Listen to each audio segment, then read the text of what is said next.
누군가의 말 한마디에 가슴이 철렁 내려앉을 때가 있다. 툭 던진 한 문장에 며칠을 붙잡혀 잠 못 이룰 때도 있다. 시간이 흐르면 괜찮아질 줄 알았지만 어쩐지 그 말은 자꾸만 다시 떠오른다. 당신만 그런 게 아니다. 누구나 그 말의 잔상 속에 살아간다. 그리고 그 말이 자신을 정의한 것처럼 믿게 된다. 그러나 로마의 황제이자 철학자 마르쿠스 아우렐리우스는 그런 당신에게 이렇게 묻는다. 그 말이 정말 진실이었는가? 아니면 당신이 그렇게 믿었을 뿐인가? 오늘 이 영상은 그 말에서 벗어나기 위한 작은 철학 수업이다. 상처받지 않고 살아가기 위한 태도, 흔들리는 마음을 다잡는 법, 그리고 지금 이 순간을 단단히 살아내는 내면의 힘을 함께 찾아보자. 첫 번째, 당신이 아프게 받아들인 그 말은 사실이 아닐 수도 있다. 살다 보면 누군가의 말 한마디에 하루가 무너질 때가 있다. 당신은 너무 둔해. 그 나이에 뭘 새로 시작해? 이런 말이 가슴에 모처럼 박히고 자존심을 무너뜨리곤 한다. 하지만 스스로 물어보라. 정말 그 말이 객관적인 진실인가? 아니면 당신의 해석일 뿐인가? 아우렐리우스는 말했다. 진짜 상처는 타인의 말이 아니라 그 말을 내가 어떻게 받아들였는가에 달려있다. 한 중년 직장인은 회의 자리에서 들은 요즘 눈치가 없으시네요 라는 후배의 말에 며칠을 괴로워했다. 하지만 나중에야 알게 됐다. 그 말은 상황 파악이 부족하다는 단순한 관찰이었을 뿐 당신은 무능하다는 비난은 아니었다는 것을. 그 말을 진실로 만든 건 다름 아닌 자신의 오해와 상상 그리고 자신감의 결핍이었다. 우리를 다치게 하는 것은 말이 아니라 그 말에 붙인 해석에 있다. 두 번째, 당신의 해석이 당신의 감정을 결정한다. 타인의 말은 당신의 마음에 들어올 수 없다. 그 말을 들여보내고 의미를 부여하는 건 오직 당신 자신이다. 그래서 누군가의 비난이 어떤 이에게는 지나가는 바람 같고 어떤 이에게는 며칠을 끌고 가는 짐이 된다. 아우렐리우스는 이렇게 말한다. 타인의 감정을 대신 짊어지려 하지 마라. 그건 당신이 책임질 일이 아니다. 예를 들어 퇴직 후 소일거리로 시작한 일에서 누군가 이 나이에 그런 걸 왜 해요라고 물었을 때 그 말을 비난으로 들으면 움츠러들지만 호기심으로 받아들이면 대화로 이어진다. 같은 말도 마음의 창으로 보면 전혀 다른 감정이 만들어진다. 상처받는 것은 감정의 문제가 아니라 그 감정을 일으킨 생각의 문제다. 내가 지금 이 말을 어떻게 해석하고 있는가? 이 질문을 던지는 순간 당신은 이미 감정의 주인이 된다. 세 번째, 반응하는 태도가 당신의 품격을 결정한다. 중요한 것은 누가 나에게 무슨 말을 했느냐가 아니다. 그 말에 대해 내가 어떤 태도로 반응하느냐가 결국 나의 인격을 결정짓는다. 비난은 잠시 지나가는 소음일 뿐이다. 거기에 끌려다니는 태도가 당신의 삶을 지치게 만든다. 아우렐리우스는 반복해서 강조했다. 상황이 아니라 그 상황에서의 너의 행동이 중요하다.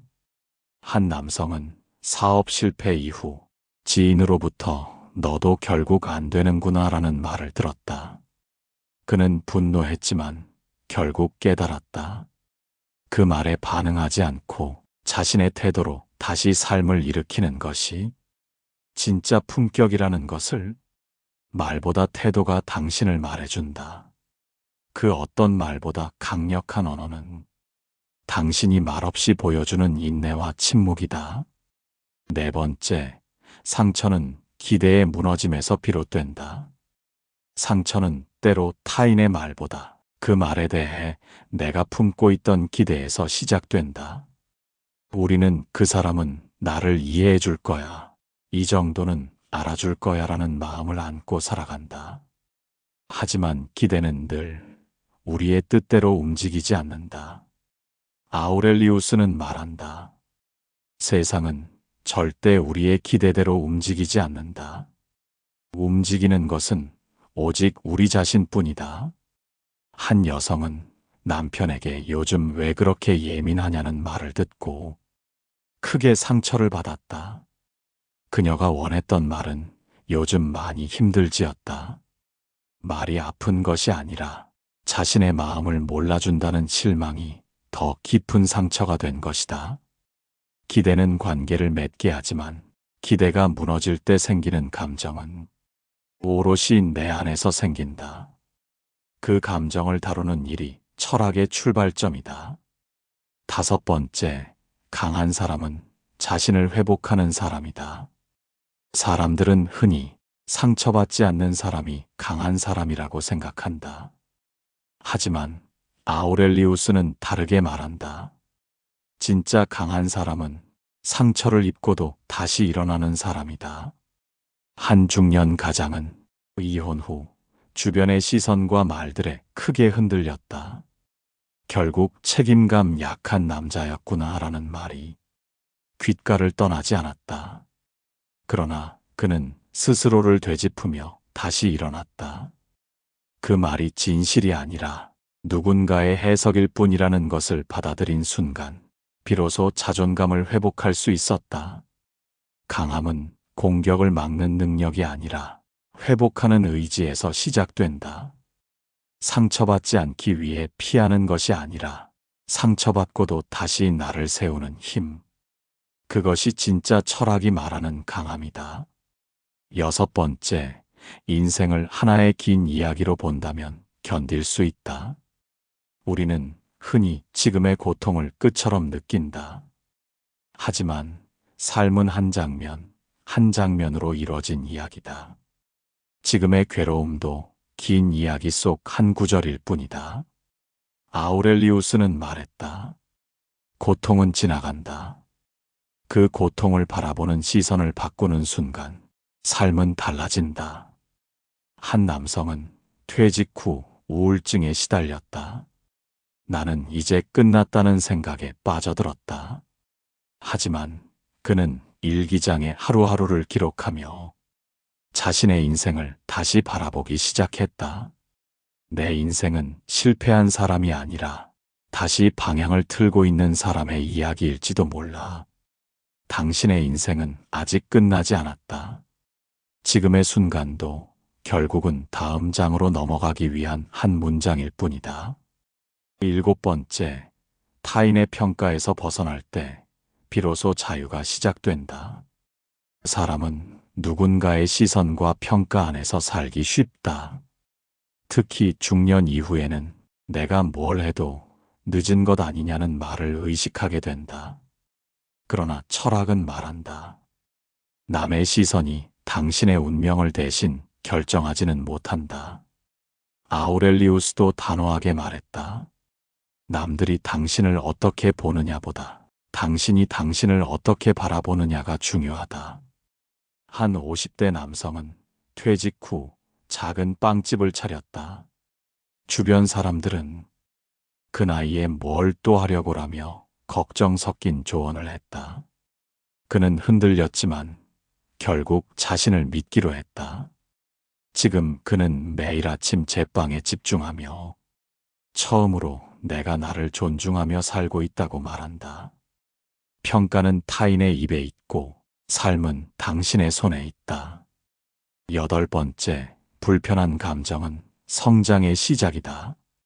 누군가의 말이 당신을 불편하게 할 때 그 감정은 귀찮은 찌꺼기가 아니라 자신의 내면을 비추는 거울일 수 있다. 그 말이 왜 그렇게 불편했는지를 따라가 보면 미처 들여다보지 않았던 나를 만나게 된다. 아우렐리우스는 조용히 가르친다. 불쾌한 감정은 나를 고치려 하지 않는다. 다만 내가 나를 보게 할 뿐이다. 한 여성은 딸이 엄마는 항상 나를 통제하려고 해라고 말했을 때 분노가 치밀었다. 하지만 그 말에 담긴 감정을 곱씹으며 자신이 좋은 엄마라는 프레임에 스스로 갇혀 있었음을 깨달았다. 불편함은 회피의 대상이 아니라 깊은 내면을 비추는 통로다.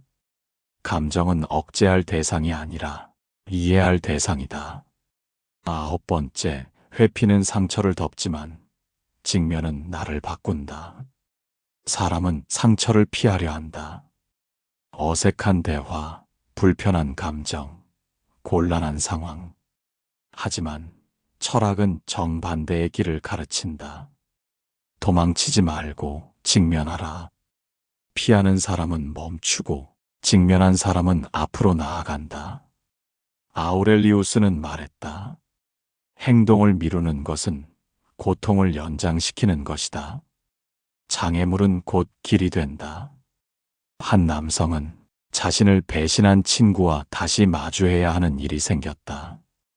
피하고 싶었지만 그는 용기 내어 말문을 열었다. 나는 아직 너에게 서운하다. 하지만 정리하고 싶다. 그 순간부터 감정은 흐르기 시작했고 그는 멈춰있던 시간에서 한 발 나아갔다. 문제는 피하면 커지고 마주하면 작아진다. 상처는 직면하는 사람에게만 변화의 기회를 준다. 10번째, 통제할 수 없는 것에 에너지를 쓰지 마라. 우리는 매일 수많은 변수 속에서 살아간다. 사람의 말, 날씨, 뉴스, 자녀의 기분. 그 어떤 것도 내 뜻대로 되지 않는다. 그럼에도 우리는 변화시킬 수 없는 것에 집착하며 에너지를 소모한다. 아우렐리우스는 단호히 말한다. 자신이 통제할 수 있는 것에만 집중하라. 나머지는 자연의 일이다. 한 여성은 자녀가 취업 준비를 오래 하는 모습을 보며 매일 걱정 속에 살았다. 조언도 해보고 닥달도 해보았지만 결국 관계만 멀어졌다. 그러다 어느 날 아우렐리우스의 문장을 읽고 조용히 마음을 내려놓았다. 나는 조력자가 될 수는 있지만 대신 살아줄 순 없다. 그 순간부터 그녀는 자식보다 자신의 마음을 돌보는데 힘을 썼다. 바뀐 것은 외부가 아니라 자기 자신이었다. 11번째, 지금 이 순간이야말로 진짜 삶이다. 중장년 이후 사람들은 과거를 곱씹고 미래를 걱정하며 정작 소중한 오늘을 흘려보낸다. 하지만 삶은 과거나 미래가 아니라 지금 이 순간에만 존재한다. 아우렐리우스는 말한다. 지금 이 순간에만 당신의 삶이 있다. 과거는 사라졌고 미래는 오지 않았다.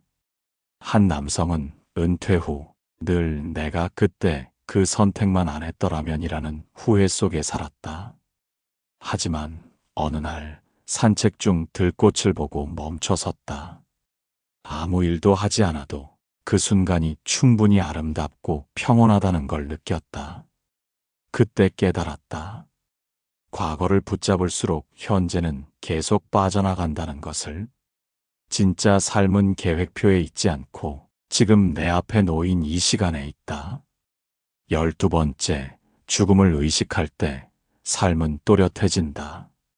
우리는 죽음을 피하고 싶어 한다. 그러나 아우렐리우스는 거꾸로 말한다. 죽음을 외면할수록 삶은 흐릿해지고 죽음을 곁에 둘수록 삶은 또렷해진다고. 그는 이렇게 썼다. 죽음을 기억하라. 그러면 지금의 삶을 허투루 보내지 않게 된다. 한 여성은 암 투병 중인 친구를 간병하며 삶의 많은 것들이 사소하게 느껴지기 시작했다. 그녀는 말했다. 예전엔 작은 말 한마디에도 상처받고 분노했는데 지금은 함께 밥 먹는 순간이 가장 귀하다. 죽음은 삶의 적이 아니라 삶의 본질을 보여주는 거울이다. 죽음을 의식할 때 우리는 지금 이 삶을 더 단단히 붙잡게 된다. 철학은 거창한 학문이 아니다. 그저 한 사람의 생각과 문장이 다른 사람의 마음과 삶을 바꾸는 시작점이 되어주는 것이다. 아우렐리우스는 황제였지만 그의 글은 전쟁터에서, 병석 옆에서 힘든 하루를 겨우 견뎌내던 사람들을 위한 것이었다. 그가 말한 것은 다름 아닌 살아가는 마음의 자세였다. 말에 상처받지 않으려면 말이 아니라 그 말에 반응하는 내 마음을 바라보아야 한다. 상처받은 감정은 억지로 없애는 것이 아니라 그 감정 뒤에 숨겨진 내 기대, 내 두려움을 살펴야 한다. 삶은 누군가의 시선에 흔들릴 때 무너지는 것이 아니다. 진짜 무너지는 순간은 내가 나를 믿지 못하게 되었을 때다. 세상이 바뀌기를 바라기보다 내가 다룰 수 있는 것부터 바로잡는 연습. 그것이 아우렐리우스가 우리에게 남긴 가장 현실적인 조언이다. 지금 당신의 삶이 흔들리고 있다면 그 흔들림 속에서 스스로에게 이렇게 물어보라. 지금 이 감정은 내가 만든 해석은 아닐까? 나는 정말로 나를 믿고 있는가? 삶은 견디는 것이 아니라 매일 새롭게 해석해내는 일이다. 그리고 그 해석을 바꾸는 순간 삶의 빛깔도 달라진다. 철학이란 멀리 있는 위인의 문장이 아니라 오늘 하루의 고단함을 조금 더 담담하게 견디게 해주는 작은 생각 하나에서 시작된다. 당신에게 지금 필요한 철학은 거창한 논문이 아니라 오늘도 당신을 붙잡고 있는 불편한 그 말 한마디를 놓아주는 일일지 모른다. 시청해 주셔서 감사합니다.